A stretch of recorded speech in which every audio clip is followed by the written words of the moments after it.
Միավորները կոչել ենք լեռնադրամներ, իսկ ամեն առաջադրանք մեկ լանջ է։ Արդյոք ռիսկային չէ, երբ որ հեռախոսով են այդ ամեն ինչը անում։ Չի լինի չանենք այս առաջադրանքը, ոնց որ հնարավոր չի այլ ձևով, բան։ Առաջին մակարդակը ամենահեշտն է ու երևի ամենաարագ հաղթահարելին։ Արդյոք այս ամեն ինչը իրատեսական է, այսինքն արդյոք ուղղակի առաջադրանքներ անելով իրենք կկարողանան հասնել այդ ամեն ինչին, որ դու ասացիր։ 30-ի կարգի արմաղաններ արդեն ունենք։ Ու այդպես արդեն ինչ-որ չափով ֆինանսական գրագիտություն են կարողանում իրենց մեջ զարգացնել։ Գիտեմ, որ դուք հավելվածի վրա եք աշխատում ու պլանավորում եք ինչ-որ պահի անցում կատարել հավելվածին։ Որոշել ենք, որ երեխեքին այս կրթության ճանապարհին պիտի իմաստունը ուղեկցի, իմացեք, որ դուք այդ ժամանակը կգտնեք պարզապես մի քիչ ջանք է պետք թափել։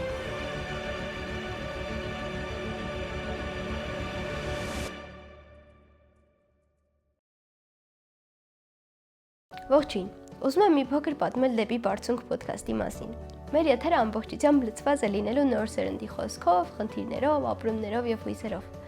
Մի խոսքով ոդքասթը լինելու է պատանեկան, իսկ ես լինելու եմ այն միջնորդը, որը կստեղծի կապը ձեր եւ իրենց միջեւ։ Ոդքասթի հյուրերը լինելու են դեպի Բարձունք ակումբի անդամները Հայաստանի ամենատարբեր բնակավայրերից։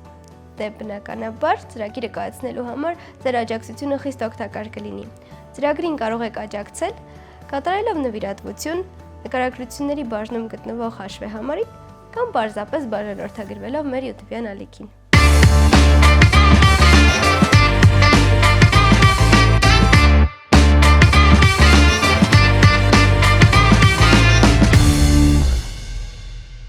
Ողջույն սիրելի հետևորդներ, դուք դիտում եք դեպի Բարձունք ոդքասթը։ Այսօր ունենք մի հետաքրքիր հյուր։ Մեզ հետ է ընկեր Անուշը, դեպի Բարձունք ծրագրի խաղայնացման պատասխանատուն։ Ողջույն ընկեր Անուշ, ինչպե՞ս ես։ Բարև, լավ եմ, դու ինչպե՞ս ես։ Ես էլ եմ լավ։ Շնորհակալ եմ, որ եկել ես այսօր։ Ես եմ շնորհակալ նման հնարավորություն ընձեռելու համար։ Ընկեր Անուշ, այսօր միասին փորձելու ենք հասկանալ ինչ է խաղայնացումը ու ինչպես է արտահայտվում դեպի Բարձունքում։ Անընդհատ խոսում ենք խաղայնացում, խաղայնացված ուսուցում, առհասարակ ինչ է այդ խաղայնացումը ու ինչպես է ազդում կամ ինչպես է օգնում կրթության process-ին։ Խաղայնացումը իրականում մենք չենք հորինել, սա շատ տարածված մոդել է, մեթոդ, որը առաջացել է երևի թե դեռևս դարասկզբին, եթե ոչ ավելի շուտ, սակայն ավելի հայտնի է դարձել վերջերս ու շատ են կիրառում հենց կրթության մեջ, սակայն սա կարելի է օգտագործել նաև մարքեթինգում, բիզնեսում եւ շատ այլ ոլորտներում։ Ամբողջ իմաստը այն է, որ արդեն գործող համակարգի վրա ներդրվում են խաղային տարրեր։ Օրինակ բոլորս էլ խաղացել ենք ինչ-որ համակարգչային խաղեր ու գիտենք, որ այնտեղ կան շատ տարբեր էլեմենտներ։ Օրինակ կան միավորներ, կան մակարդակներ, կան մրցանակներ, կա ինչ-որ վերջնանպատակ, այն մակարդակը, որին բոլորս ձգտում ենք, եւ այդ ընթացքում ինչ-որ խոչընդոտներ ենք հաղթահարում, դրանց համար մրցանակներ ենք ստանում, ինչ-որ միավորներ ենք կուտակում, այդ միավորները կարողանում ենք փոխանակել մեզ համար անհրաժեշտ այլ նյութերով։ Ու այս ամբողջ process-ը, այդ ամբողջ խաղային ընթացքը շատ ավելի հետաքրքիր է դարձնում, գրավիչ եւ մարդիկ մոտիվացված են խաղալ նման խաղեր։ Հենց այդպես հնարավոր է կրթությունը կամ իմ նշած ցանկացած այլ ոլորտ խաղայնացնել, այդտեղ ավելացնել նմանատիպ տարրեր ու դարձնել այդ process-ը շատ ավելի հետաքրքիր, բարձրացնելով մոտիվացիայի մակարդակը։ Հասկացա, իսկ դեպի Բարձունքում ոնց առհասարակ խաղայնացումը ներդրված։ Առհասարակ դեպի Բարձունքում ամբողջ կրթական process-ը վերածել ենք այդպիսի խաղի։ Մեր ակումբականները ստանում են առաջադրանքներ եւ այդ առաջադրանքները հաջողությամբ ավարտելու դեպքում ստանում են միավորներ։ Միավորները կոչել ենք լեռնադրամներ, իսկ ամեն առաջադրանք մեկ լանջ է։ Այդպես լանջերով անցնում են առաջ եւ հասնում են որոշակի գագաթի։ Այդպես մենք ամբողջ կրթական process-ը բաժանել ենք 7 գագաթների, այսինքն 7 խոշոր մակարդակների, որոնք էլ փոքր առաջադրանքներից են բաղկացած։ Այս 7 մակարդակները մենք կոչել ենք հայկական լեռնաշխարհի լեռների անուններով, սկսում ենք Արա լեռից ու ավարտում Արարատով։ Ամեն առաջադրանք հաջողելու համար ստանում են միավորներ, այնուհետև կուտակված միավորները կարողանում են ծախսել հենց մեզ մոտ ներդրված խանութում, որն էլ կոչել ենք ամբար։ Այդտեղից կարողանում են ձեռք բերել ինչպես անհատական մրցանակներ, այնպիսի բաներ, որ կարող են օգնել իրենց թե կրթության ընթացքում, թե առհասարակ իրենց անձնական զարգացման, իրենց նախասիրությունների զարգացման համար, օրինակ ունենք ժամացույցներ, ականջակալներ, որոշակի այդպես տեխնիկական նվերներ ունենք, գրիչ, նոթատետր, ցանկացած բան։ Նաև ունենք ոչ նյութական նվերներ, օրինակ վեբինարներ, այցեր, հանդիպումներ Եվ այս նվերներից կան այնպիսիք, որոնք շատ ավելի խոշոր են եւ անհրաժեշտ է բոլոր ակումբականների լեռնադրամները, այսպես ասած, ներդնել, իրենց ջանքերը միավորել այդ նվերները ձեռք բերելու համար։ Դրանք են օրինակ համակարգիչը, որ ձեռք են բերում ամբողջ ակումբի համար, կամ սեմինար, որ մասնագետը հենց գնա իրենց ակումբ եւ այնտեղ անցկացնի սեմինար պարապմունքը։ Այս նվերներն էլ արդեն ակումբական նվերներն են, որոնք ձեռք են բերվում ամբողջ ակումբի միավորների գումարով։ Այսինքն ակումբականները կարծես ինչ-որ համակարգչային խաղի նման բացում են հեռախոսով եւ ինչ-որ առաջադրանքներ են անում, որոնց համար ստանում են լեռնադրամներ, ճիշտ եմ հասկանում։ Այո, հենց այդպես, ու այս պահին ոչ թե համակարգչային խաղ է, այլ ներդրված է այս խաղը Telegram հարթակում, Telegram-յան բոտի միջոցով են կարողանում անցնել առաջադրանքները, ինչը բավականին հեշտ ու հասանելի է այս պահին մեզ համար դարձնում այս ընթացքը, որովհետև շատերն են բնականաբար օգտվում այդ հարթակից եւ սովորական շփմանը զուգահեռ իրենց հնարավոր է հենց այդ պահին օրինակ երեխեքը շատ են պատմում, որ օրինակ գուցե թանգարանում լինեն կամ մեկ այլ վայրում, որ ընդհանրապես չեն սպասում առաջադրանքի ու այդ պահին բոտը իրենց նամակ է ուղարկում, որ հաջորդ առաջադրանքին կարող են անցնել ու այդպես ցանկացած պահի իրենց հարմար վայրից, իրենց հարմար պահի կարող են մասնակցել եւ կուտակել իրենց լեռնադրամները։ Այդ հեռախոսով ու Telegram-ով լինելը հատկապես շատ հակասական կարող է լինել, որովհետև հաճախ օրինակ ծնողները կողմ չեն, որ երեխաները հեռախոսով շատ զբաղվեն կամ առհասարակ հեռախոս ունենան ու ինչ որ սոցցանցերում է լինեն։ Telegram-ը գուցե բոլոր այլ սոցցանցերի նման չի, բայց գուցե ինչ որ մտավախություններ էլի ունենան ծնողները։ Արդյոք ռիսկային չէ, երբ որ հեռախոսով են այդ ամեն ինչը անում ու Telegram-ով։ Միանշանակ ռիսկեր պարունակում է, բայց մենք չենք կարող ասել, որ ամբողջ վտանգը դեպի բարձունքից է, այսպես ասած, որովհետև սոցիալական ցանցերից գրեթե բոլորը օգտվում են։ Ճիշտ է, մենք ունենք ակումբականներ, ովքեր դեռևս իրենց սեփական օգտահաշիվը չունեն եւ մուտք են գործում իրենց ավագ եղբայրների, քույրերի կամ ծնողների օգտահաշիվներից, բայց միևնույն է, եթե մենք կարողանում ենք այդ ռիսկային գործոնը, ինչը հեռախոսն է կամ սոցիալական ցանցերը վերածել ավելի օգտակար, ավելի արդյունավետ գործիքի, կարծում եմ, որ այդտեղ չպիտի համարենք, որ դա ռիսկային է ու պիտի ցանկացած բան, ինչ կա մեր ձեռքի տակ, իօգուտ մեզ օգտագործենք, կոպիտ ասած, եթե մեր ձեռքին դանակ կա, մենք ինքներս ենք որոշում այդ դանակով աղցան պատրաստենք համեղ եւ ուտենք, թե դրանով գնանք ինչ որ վնաս հասցնենք ինչ որ մեկին։ Շատ լավ։ Մի քիչ կմանրամասնես, օրինակ առաջադրանքների ֆորմատը ոնց է, այսինքն ինչ նյութեր են իրանք ստանում։ Առաջադրանքները ջանում ենք, որ հնարավորինս բազմազան լինեն եւ միապաղաղ չլինի ամբողջ ընթացքը։ Ցանկացած առաջադրանք իրենից ենթադրում է կամ ինչ-որ տեսանյութ, կամ ինչ-որ տեքստային նյութ, որ պիտի ընթերցեն, գուցե ինչ-որ աուդիո նյութ։ Այդ նյութերը յուրացնելուց հետո առաջադրանքներ են ստանում, գուցե լինեն ինչ-որ հարցաշարեր, գուցե լինեն ինչ-որ գործնական առաջադրանքներ։ Հաճախ բոտը իրենց ասում է, որ տվյալ առաջադրանքը հաջորդին անցնելու համար իրենք պիտի ինչ-որ տեսանյութ նկարեն ու տեսանյութով ինչ-որ բան պատմեն, կան, որ օրինակ պետքա այլ գործիքներից օգտվեն, օրինակ Google-ի ինչ-որ պրեզենտացիաներ կամ տեքստային ֆայլեր պիտի մշակեն, որ անցնեն հաջորդ առաջադրանքին։ Կարճ ասած, հնարավորինս բազմազան ենք դարձնում, որ ընթացքում ոչ միայն տվյալ նյութը յուրացնեն, այլ նաև զարգացնեն իրենց հարակից այլ հմտություններ։ Այդ ասեցիք տեսանյութեր օրինակ նկարել, երեխեքը չեն կաշկանդվում, օրինակ տեսանյութեր նկարվելուց։ Իրականում շատերը կաշկանդվում են ու իրենք էլ ասում են, որ չի լինի չանենք այս առաջադրանքը, ոնց որ հնարավոր չի այլ ձևով, բան, բայց մենք համարում ենք, որ այս դարում մի փոքր սա այնպիսի հմտություն է, տեսախցիկի առաջ ոնց որ հանդես գալը ելույթ ունենալը, որ իրենց անհրաժեշտ է լինելու, որովհետև հիմա շատ տարածված են հենց օրինակ սովորական ռիլերը, յուրաքանչյուր ծրագիր ինչ որ անընդհատ իր սոցիալական մեդիայի էջերում ինչ որ ռիլեր են տեղադրում եւ շատ հաճելի կլինի մեզ համար շատ գովելի կլինի, որ հենց մեր երեխեքը չդժվարանան, չկոմպլեքսավորվեն եւ դա այնպիսի հմտություն է, որ ցանկացած պահի կարող է պետք գալ, սկզբում դժվարանում են, բայց ժամանակի ընթացքում, երբ արդեն մի քանի անգամ փորձում են, իրենք էլ խոստովանում են, որ գնալով ավելի հեշտանում է, այդպես։ Շատ լավ, շատ կարևոր հմտություն է, ես էլ եմ կարծում, դա 21-րդ դարում։ Ուզում եի հարցնել ոնց են այդ առաջադրանքներն ու նյութերը համակարգվում, այսինքն դու խոսեցիր 7 աշխարհների մասին, այսինքն որոշվել են ինչ-որ աշխարհներ, որոնց մեջ պայմանական ամեն աշխարհում ինչ-որ քանակի նյութեր, ինչ-որ տրամաբանությամբ որոշվել ու հավաքվել են, այդ ամեն ինչը ոնց եք որոշել։ Իրականում թիմը դրա վրա շատ երկար աշխատանք է իրականացնել եւ հիմա էլ այդ աշխատանքը շարունակվում է, քանի որ ամբողջովին ծրագիրը վերջնականապես, այսպես ասած, գծած չի։ Մենք շարունակում ենք աշխատել մակարդակների վրա, բայց հիմնական ուղենիշն այն է, որ մենք սահմանել ենք, թե յուրաքանչյուր մակարդակի ավարտին ինչպիսի ակումբական ենք ուզում տեսնել, ինչ հմտությունների ենք ուզում, որ իրենք տիրապետեն, ինչ ենք ուզում, որ իմանան, ինչ գրքեր կարդացած լինեն, ու այդ ուղենիշների վրա արդեն հիմնվելով կարողանում ենք դասավորել, այսպես ասած, տրամաբանական հաջորդականությամբ, թե որ նյութից հետո որին անցնեն։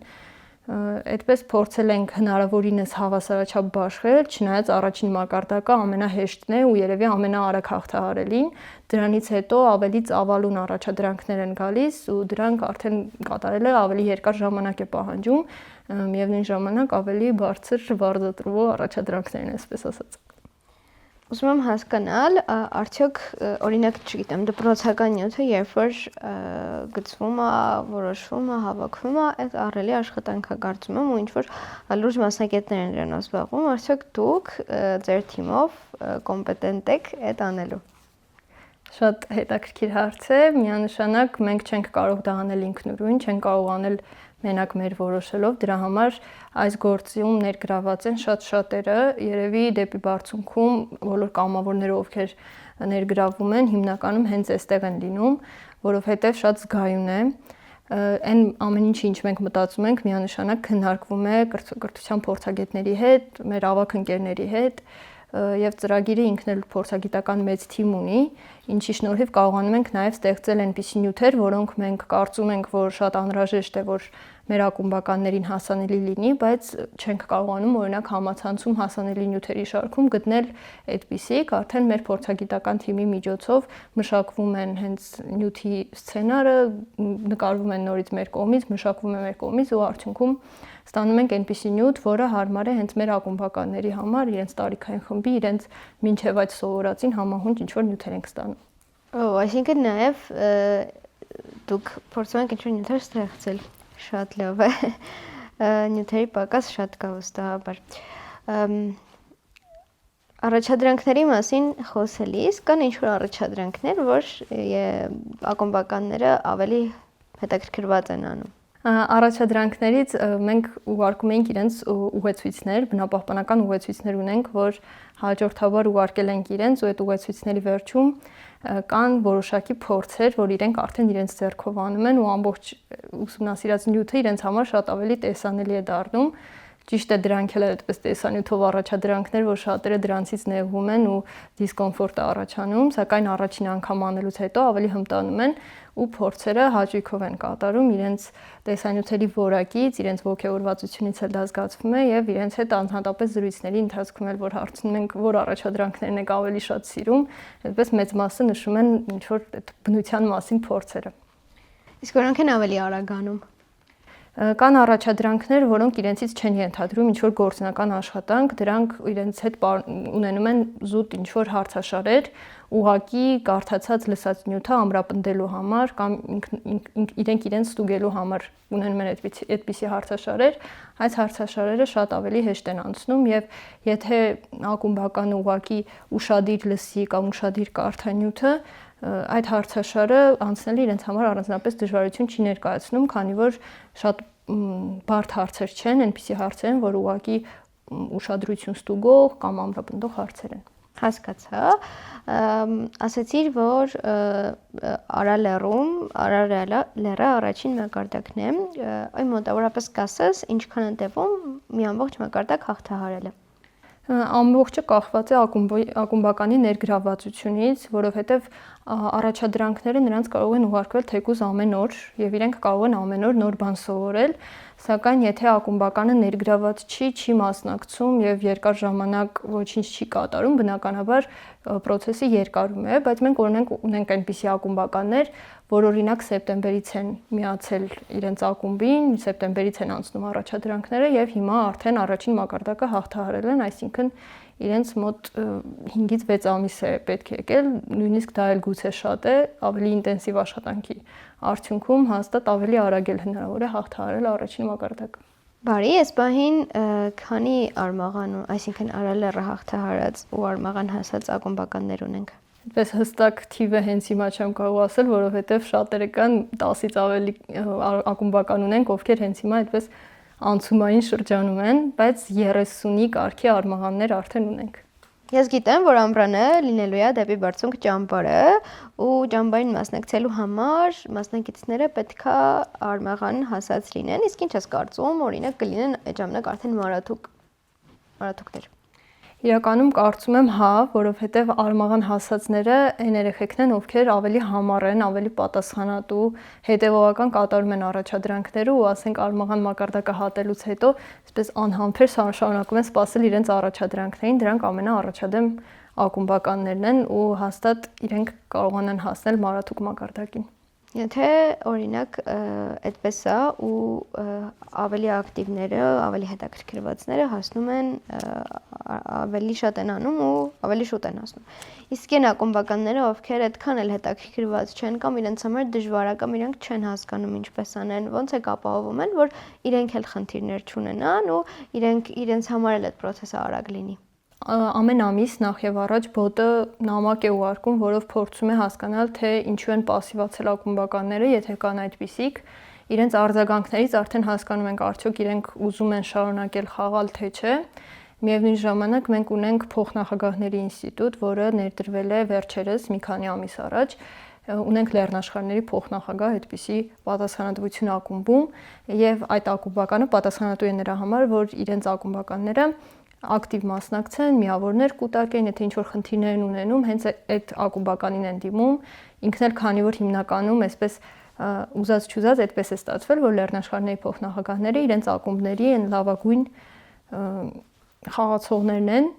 իրենք արդեն կարողանում են օգնել, իրենք արդեն անցած են լինում այդ փուլերի միջով ու կարողանում են ուղղորդել իրենց ընկերներին, բայց այնուամենայնիվ եթե չեն կարողանում, նրանք ուղիղ կապի մեջ են մեզ հետ, ունենում են պարբերական ժողովներ, որոնց ընթացքում նույնպես կարողանում են բարձրաձայնել խնդիրները եւ այդպես կարողանում են իրենց փոխնախագահի միջնորդությամբ մեզ հետ կապի մեջ լինել ու բոլոր խնդիրները հնարավորինս շուտ հարթում ենք։ Հասկացա։ Կարող ես մոտավորապես նկարագրել արագած, արդեն այսինքն վերջին մակարդակներ, արագած կամ Արարատի մակարդակի ակումբականը ինչ ունակություններ կունենա։ Իրականում շատ դժվար կլինի ասելը, որովհետև Արագածում ու Արարատում, այսպես ասած, շատ քիչ հմտություններ են երևի թողել, որոնք միավորումն են այն բոլոր հմտությունների, որ ձեռք են բերում բոլոր 7 մակարդակներում, շատ կարևորում ենք այն, որ իրենք լինեն նախաձեռնող, կարողանան համակարգել որոշակի process կամ կարողանան համակարգել որոշակի թիմ, կարողանան քննադատորեն մոտենալ շատ հարցերի, քննադատական մտածողությունը իրենց մոտ զարգանա, կարողանան օգտվել արհեստական բանականությունից եւ ընդհանրապես ունենան տեխնիկական մեծ հմտությունների բազա։ Կարճ ասած, այս մակարդակներում արդեն հմտություններն այնպիսին են, որ իրենք կարող են դրանք ոչ միայն գործի դնել իրենց ինքնազարգացման, իրենց աճի մեջ, այլ նաեւ արդեն ինքնաիրացմամբ զբաղվեն, ինչը մեր մոտ անձնային աճի, այսպես կարելի ասել, վերջին հանգրվանն է, ունենք ինքնաճանաչում, ինքնազարգացում, ինքնակատարելագործում եւ ինքնաիրացում, իրենք արդեն ունենալու են այնպիսի հմտություններ, որոնց միջոցով կարողանալու են իրենց տեղը գտնել թե կամավորական համայնքում, թե աշխատաշուկայում։ Եթե ամփոփենք, այսինքն մենք ուզում ենք ակումբականներին հասնել ինչ-որ X կետի, որոնք ունենան այդ ունակությունները, որ ասացի, ու նաև էլի ունակություններ, որը անում ենք 7 աշխարհների միջոցով, այսինքն բաժանել ենք ինչ-որ մակարդակների ու հերթով փորձում ենք ակումբականներին այդ ամեն ինչը տալ, եթե ճիշտ եմ հասկանում, ու արդյոք այս ամեն ինչը իրատեսական է, այսինքն արդյոք ուղղակի առաջադրանքներ անելով իրենք կկարողանան հասնել այդ ամեն ինչին, որ դու ասացիր։ Իրականում այդ բարձր մակարդակները, այսպես ասած, մեզ համար էլ դեռևս այնպես չէ, որ մենք տիրապետում ենք այդ բոլոր հմտություններին, ինչ որ չափով գուցե, բայց ինչ որ բաներ հաստատ կան, որ պիտի զարգացնենք ու մենք նույնպես աճենք, հասնենք այդ մակարդակներին, բայց քանի որ հետևողական աշխատանք է իրականացվում, քանի որ լինում են պարբերաբար զրույցներ, հաճախ հանդիպումներ են լինում, այսինքն մենք ոչ միայն սահմանափակվում ենք այս թվային տիրույթում, այլ նաև հաճախ հանդիպում ենք նույն օրինակ իրենց կողմից գնված սեմինարների արդյունքում մեր փորձագետները այցելում են իրենց ակումբներ կամ իրենց գնած արշավների միջոցով մենք կարողանում ենք բոլորով իրար հետ շփվել Հայաստանի որևէ գեղեցիկ գեղատեսիլ վայրում։ Այս ամենը հաշվի առնելով կարծում եմ, որ եւ իրենց ներգրավվածությունը եւ պարբերական շփումները եւ այն փաստը, որ անգամ դպրոցը ավարտելուց հետո այս ընթացքը չի դադարում, նրանք կարող են շարունակել լինել դեպի բարձունքի մաս եւ աճել իրենց մակարդակներով, կարծում եմ դա իրատեսական է ու ինչքան կախված է մեզնից, նույնքան էլ կախված է ակումբականներից, ովքեր շահագրգռված կլինեն հասնել բարձր մակարդակներ։ Հասկացա։ Այստեղ մի հարց եմ ուզում տալ, արդյոք այն, որ ասացիր ունեք ամբար, որտեղ երեխեքը իրենց առաջադրանքների վաստակած միավորներով, դերնադրամներով գնում են ինչ-որ իրենց եւ ակումբի համար, ոչ միայն իրար։ Արդյոք այն, որ իրենք անում են առաջադրանքներ, որ հետո ինչ-որ մրցանակ ստանան, չի խանգարում ու չի հակասում այդ գաղափարներին։ Իրականում գուցե ի սկզբանե այնպիսի մոտիվացիայով գան, որ հա նվերի համար էս ինչ բան անենք, բայց էլի այդ երկխոսության, հետևողական շփման, աշխատանքի շնորհիվ կարողանում ենք հասնել այն մակարդակին, որ երեխեքն էլ զգան, որ ոչ թե նվերի համար են անում, այլ ուղղակի գիտելիքներ են ձեռք բերում եւ դրա ուղղակի հետևանքը խրախուսանքն է նվերի տեսքով եւ ոնց որ կողքից գուցե այդքան շատ չի երևա, բայց իրականում այս ամբարի գաղափարը, որ ունենք, շատ կարևոր հմտություն է, որ իրենք զարգացնում են փոքրուց, իրենք կարողանում են իրենց վաստակած ռեսուրսը տնօրինել, կարողանում են որոշել, թե կոնկրետ ինչի վրա են ծախսելու իրենց այս ընթացքում կուտակած լեռնադրամները, կարողանում են զատել կարևորն անկարևորից, ընտրել այնպիսի վեբինարներ, որ օրինակ անցած ամիս չեն կարողացել վերցնեն, չի հերիքել իրենց լեռնադրամները, ու այդպես արդեն ինչ-որ չափով ֆինանսական գրագիտություն են կարողանում իրենց մեջ զարգացնել։ Մենք խոսում ենք բոտի մասին, ասում ենք, որ բոտը ուղարկում է առաջադրանք, բոտը նամակ է ուղարկում, բայց օրինակ մարդկանց համար, նաև իմ համար կողքից դժվար էր հասկանալը, թե այդ ինչ է այդ բոտը, առհասարակ ով է աշխատում բոտի ետևում, արդյոք ինքը արհեստական բանականություն է, թե մարդիկ են անում ու ում անունից է բոտը նամակներ գրում երեխեքին։ Իրականում բոտը արհեստական բանականություն չի, բոտի հետ աշխատում է մեծ տեխնիկական թիմ ու յուրաքանչյուր նամակ, որ բոտը ուղարկում է, նախ եւ առաջ մարդը ստուգում, կազմում եւ այդպես ներդնում է բոտի մեջ, սակայն բոտը չի ներկայանում ակումբականներին մեր անունով, ներկայանում է հեքիաթային ալևորի կերպարով, ու այդպես էլ ասում ենք ալևորի հետ զրույցում տեսեք ուր եք հասել, այդպես մեր խոսույթում էլ ենք հնարավորինս կիրառում այդ տերմինը, որովհետեւ ալևորը մեր հին հայկական ավանդական հեքիաթներում միշտ իմաստունի դերն է տարել ու այդպես որոշել ենք, որ երեխեքին այս կրթության ճանապարհին պիտի իմաստունը ուղեկցի ու իրենց այդ նյութերը իմաստունը պիտի տրամադրի։ Բոտում մի կերպար էլ ունենք, պահապան վիշապի կերպարն է, ով ապահովում է բոտում արդարությունը, ազնվությունը եւ եթե ինչ-որ բան այն չի գնում, վիշապը այդպես հայտնվում է եւ խրախուսելու եւ նախատելու համար ինչ-որ ակումբականներ, ովքեր ինչ-որ որոշել են անազնիվ մեթոդներով հասնել հաջորդ լանջին, այդպես վիշապը հայտնվում է եւ իրենց նախատում է, այդպեսով կարողանում ենք պահել նաեւ արդարությունը։ Իրականում շատ հետաքրքիր է, այսինքն եւ պահվում է այդ արդարությունը եւ այլն եւ նաեւ ինչ որ հայ մշակույթն է մտնում առօրյա, որովհետեւ եւ ալևորը եւ վիշապը կան մեր մշակույթի հեքիաթների մեջ ու վիշապը իրականում միշտ պահապանի դերում է, շատ հետաքրքիր է։ Միանշանակ շատ կարեւոր է ազգային տարրերի ներդրումը մեր խաղային process, որովհետև մենք համակողմանի զարգացում ենք ցանկանում ապահովել մեր ակումբականների մոտ եւ ի սկզբանե երբ իրենք սկսում են անձնային աճի ճանապարհն անցնել,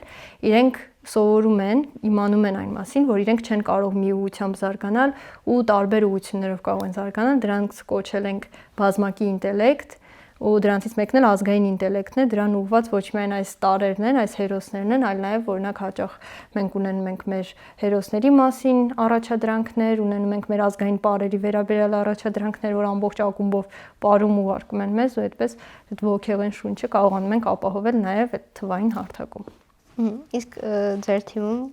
քանի հոգի կա այս բան ու արդյոք հասցնում եք աշխատանքը այդ մեծ աշխատանքը անել։ Խաղայնացման թիմում իրականում շատ կամավորներ ունենք, բոտի հետ աշխատում ենք 3 հոգով, ինտենսիվ այդպես պարբերական